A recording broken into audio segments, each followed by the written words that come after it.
Welcome back to the channel, guys. Me, Joe, out here at my house today, out here to show you how I rig up and how I fish American shad. This is only my second or third time going out, but it's been a blast and they absolutely put up an amazing fight, especially on the Sacramento River. So today I'm going to show you the two rigs that I've been using to catch American shad and how I fish them from the bank. So for the first rig, you're going to need a three-way swivel. Three-way swivel is just a swivel with 3 different points. And you're also going to need a sinker. This is a ½ ounce sinker or a 1 ounce sinker. I've seen people use anywhere from that range. I always like to start off with a half because I feel like it's a lighter weight and easier to cast. And then you're also going to need a bait. And baits are kind of subjective when I've been fishing shad, but I'll show you the bait right now and I'll go over more of them later. And I also like rigging this on 4-pound test mono. I've been using Stren. I don't really think it matters when it comes to mono, especially in low diameters. I think they're all usually pretty good. So you're going to take your three-way swivel and then you're going to tie it to your main line. So I'm going to tie it real quick here. And I use an improved clinch knot for most of my things, so I just put it through the swivel. And then I just go 5 times around. 1, 2, 3, 4, 5. In the hole I made and back through the other hole. And you can use whatever knot you feel comfortable with, but this is the knot I've been tying ever since I was a kid, and it's what I have confidence in. I know a lot of people use Palomars, I know a lot of people use San Diego Jams, but in my opinion, the best knot is the one you feel comfortable with. Okay, so next we're going to take about a 3 to 5 foot piece of leader line. This is going to run to our main jig, and I always change the leader. I usually start off with around 3, and I feel like I need a longer leader, I'll tie it on. You're going to tie that on to another side of your swivel. Again, with the improved clinch knot. 1, 2, 3, 4, 5. And I'm going to tie this off. Make sure you trim up your tag ends as you go along.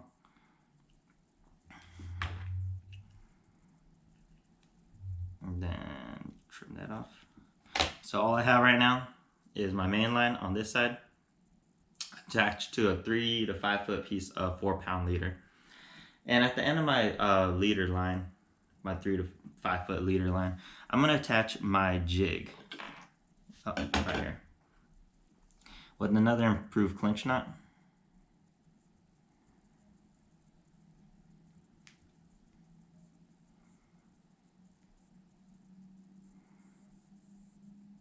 Go through and right there. Okay, so almost done. I have my 3-way swivel. I have a 3 to 5 foot leader line right here. And then I have my crappie jig. And we're going to go over crappie jigs more in a little bit. The last thing I need is my dropper. And this dropper is going to be, I don't know, I usually go like 6 to 12 inches. It's usually a pretty short dropper. And I'm going to attach that to my last point on my swivel. As you can see, this rig takes a long time to rig up because it takes a lot of knots.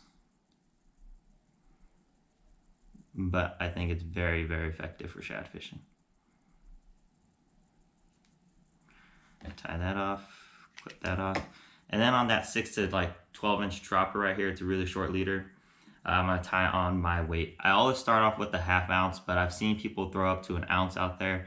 I really think it just depends on current and where you're fishing and how deep you need to get to the shad.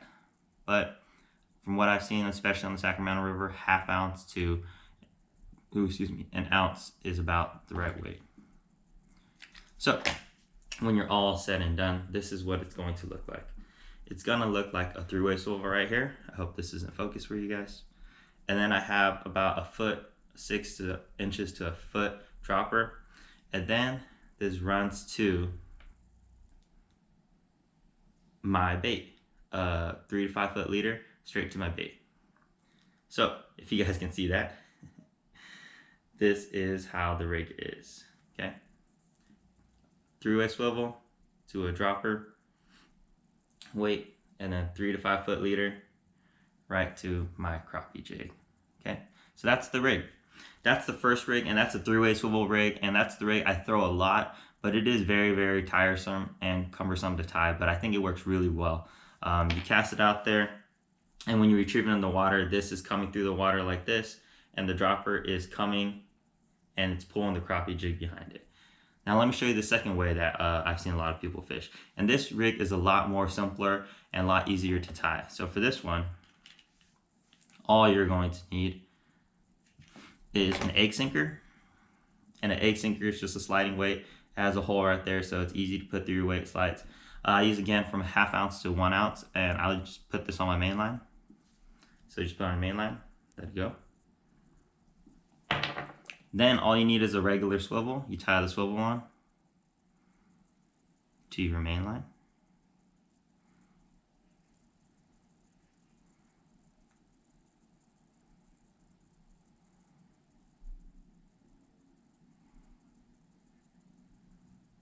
And then the same thing, you're gonna take a 3 to 5 foot leader line, and you're gonna tie it onto your swivel.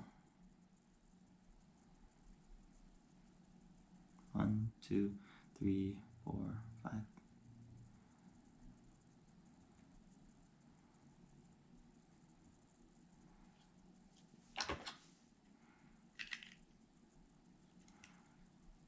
All right, and you're done. So, in this rig, much more simpler. You just have your egg weight right here. You have a swivel connecting to it, and then you have 3 to 5 feet of 4-pound leader line to your bait. And this is a really simple rig. You just cast this out there and retrieve it straight back in. So let's talk about baits for a second, because I feel like a lot of people think you need a secret shad bait to go out there, and I don't really think you do. What I've been using recently is I'm using a pink crappie jig head with a little 1-inch chartreuse scrub, but I haven't seen a situation where the shad are super picky. Most of the time they're kind of like crappie in the sense that you have to figure out what they want. And it seems like they always want bright colors. I've used pink jig heads with chartreuse scrubs. I've used, let's see, I got chartreuse jig heads, and I got pink grubs with them. I've got white jig heads with, I don't know, chartreuse, pink, orange, anything bright. It seems like they usually bite. I've also seen people catch them just on shad darts and just bright colors. So I can't say one works better than the other, but in my opinion, it seems like they always like really bright colors, and you just gotta kind of change it up until you find out what they like. If you like this how-to and you like me showing you how I rig up and my tips and tricks to catching shad, let me know in the comments below. You know, I like teaching you guys, but if you guys like them or you want to know more things, just drop a comment below. I'm gonna make sure to try to address in my next video.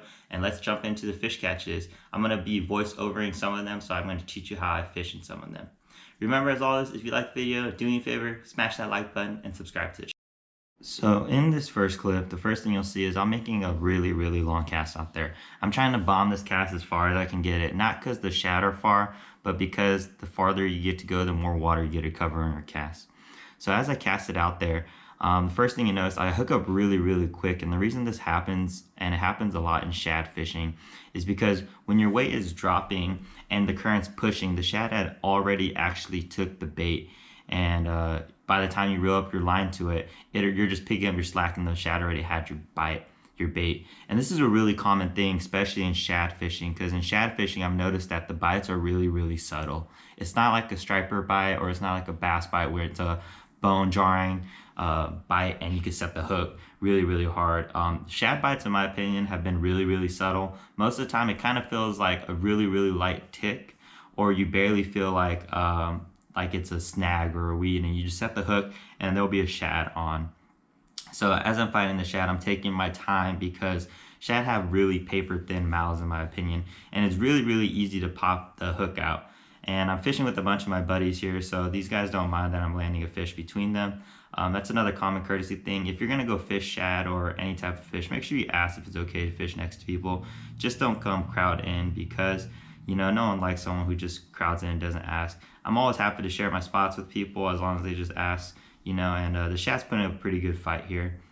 I'm fighting in on ultralight gear. You could use a medium rod, but I always feel like ultralight, if I can get away with it, makes shad fishing a lot funner. So I'm taking my time here, landing the fish, and The shad's running between me and my buddy's line, and I'm out here just trying to get this shad in. When it comes to shad fishing, I don't really like horsing in the shad too, because like I said, they have paper thin mouths, and I don't feel like it's good to horse in the shad. So I'm taking my time fighting this fish. And truthfully, with ultralight, sometimes I'm at the mercy of the shad. It could just hold in the current and I can't even do anything. I can't even pull it up. It's just kind of holding there. And it's what makes shad fishing really fun, in my opinion. They fight pretty good, and they take some drag when they go out. So slowly trying to put pressure on this fish, trying to pull it out. And this is where I always lose most of my shad, when I'm trying to land it. Like I said, you don't want to horse them in, because if you try to put just a little too much pressure, especially when you're trying to land it, the hook will always pop out of their mouths. So gently beach this fish. And I think this is the nicest shad I catch all day. This is a pretty nice shad. I think it was like around 2 to almost 3 pounds. Beautiful, beautiful chrome American shad. Beautiful shad there. In this clip, I'm finishing up my cast right now. And when I make the cast, I want you to know I'm not actually casting really hard. I'm lobbing it gently out there because I'm using ultralight line, so it could break off pretty easy. And then you see me reel it in, and I pretty much start reeling right away. And I vary this up because sometimes I like to let the sinker drop, and then sometimes I like to let it not drop as much. So I'm reeling it in, and I feel like a subtle tap on my line. It's not even a tap, it just kind of feels heavy, and I set the hook and I reel it in. And if you actually hear the actual audio of this, I'm actually unsure if I have a fish. I think I just have some weeds or some snags. But as I set the hook, I realize it is a fish, so I keep fighting this guy in. And it's really important to keep really tight tension on these shad, because they aren't current, so it's really easy for them to get slack line on you. So I continue to fight this fish in and put a little pressure on it. I notice it's not a ginormous shad, because I can tell the difference as soon as you set the hook, if it's a pretty big one or a pretty small one. But then, like I said, during this time, especially when you're trying to land the shad, this is the most important time, not to overwork it. You overwork it, it'll pop the hook out every time. I managed to land to this fish, and it's a pretty nice shad. It's not small, it's not horrible, but another beautiful, beautiful shad for the day. Yeah. It's been someone was watching us. And I asked him, I said, no, you go to VX Outdoors on YouTube. Yeah. And you were there? And I went there and see it too. Let me show the Daniel. That's hella funny. Is that Daniel?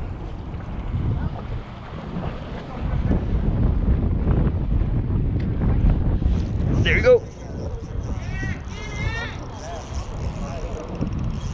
Fish on, guys.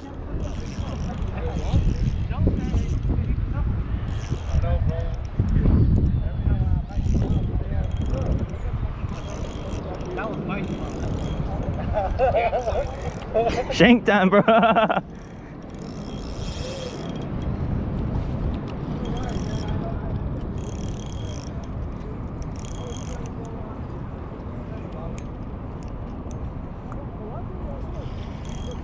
Dang, these guys are just manhandling me in the current. Oh, I got Joe.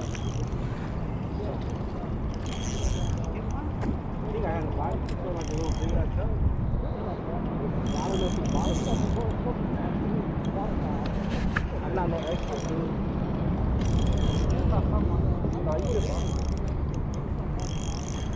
Hey, Shad, come fish right next to me.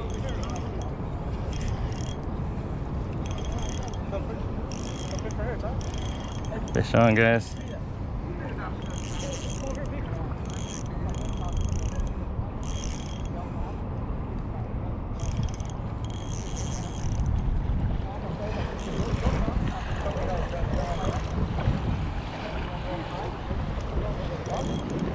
Fish on, dang.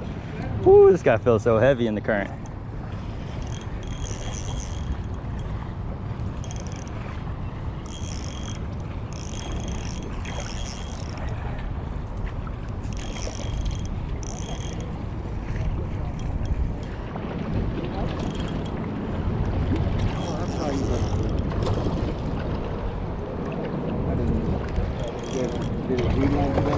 Good.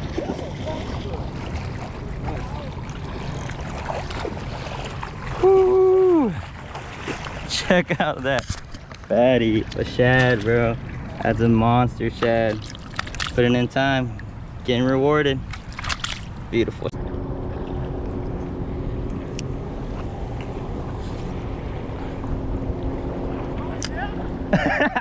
I told you, bro.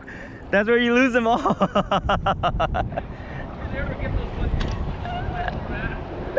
Ah. Got one.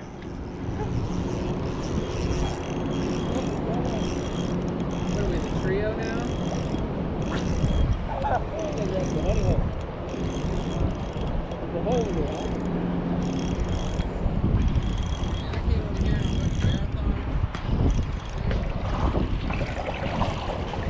Fish on, guys. Yeah, just watch out for the fucking Stick. drop off. Let's go. You Oh. want that? Oh, shit, sorry, Al. Bro, we both would have fell. Ah.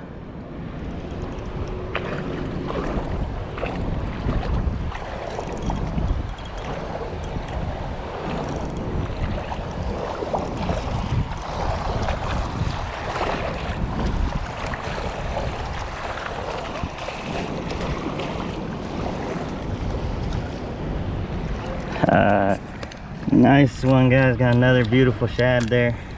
Been hooking them, just not landing them. Nice one. Now, bro. I'm ready to go back in town and be like, Joe, let's go eat some bud.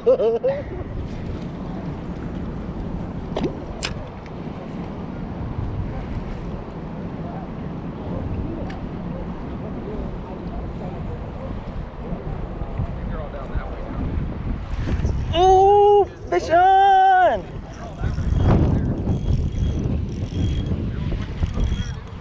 Woo! Yeah, bro. Bro, take my spot, bro. It's a hot spot. Watch, when I go there and Joe comes in my spot.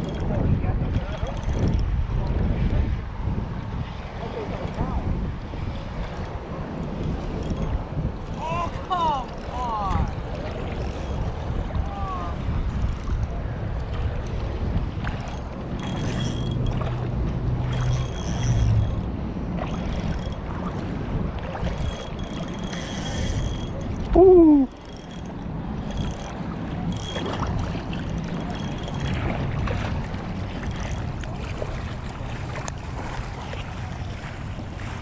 Oh yeah, guys. Beautiful. Beautiful shad, guys. Beautiful shad. Check it out. Man, they bite and so fun. Well, guys, we did pretty good today. Check it out. Got some absolute beautiful fat shad, guys. It was an epic day. Beautiful shad. Bite was on today. Had an awesome time.